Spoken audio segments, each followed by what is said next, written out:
Nachádzame sa na Mestskom ústave ochrany pamiatok v Bratislave, kde nám visia takéto pekné nástenné hodiny.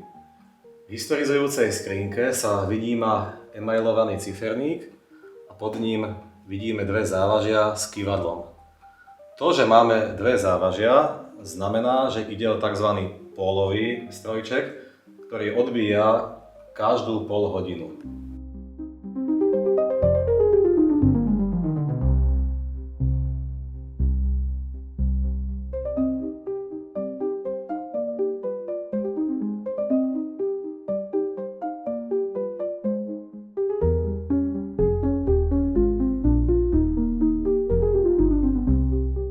Takéto hodiny, pochádzajúce zo začiatku 20. storočia, nemajú nejakú veľkú finančnú hodnotu.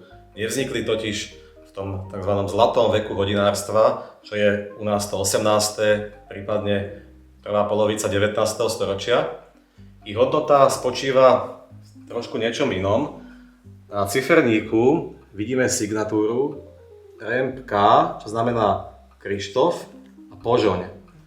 Čiže ide o hodiny tunajšej, bratislavskej, respektíve prešporskej proveniencie.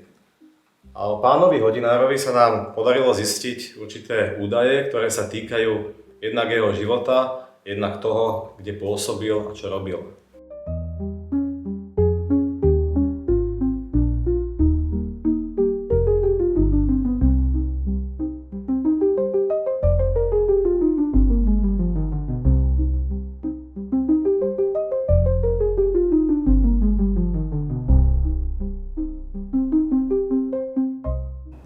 Tento pán hodinár sa narodil v roku 1876, čiže presne pred 150 rokmi, do rodiny tunajšieho evanjelického vinohradníka a hrobára Mateja Rempa. Krstné meno Matej získal teda pán hodinár po otcovi a druhé meno Krištof po svojom krstnom otcovi, ktorého manželka Zuzana bola rodinne spojená s hodinárovým otcom. Ako 23-ročný sa zosobášil s vtedy 26-ročnou Annou, ktorá bola dcéra tunajšieho čižmára, a z tohto manželstva sa narodili minimálne 3 deti. Jeden syn a 2 dcéry.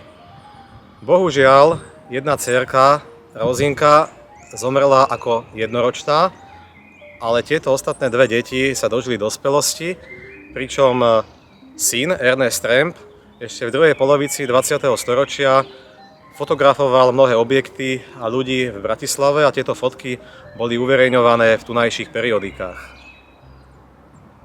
Samotný hodinár Matej Krištof Remp zomrel v roku 1933, bohužiaľ nedožil sa ani 60 rokov a je pochovaný tu pod nami na tomto malebnom cintoríne pri Kozej bráne.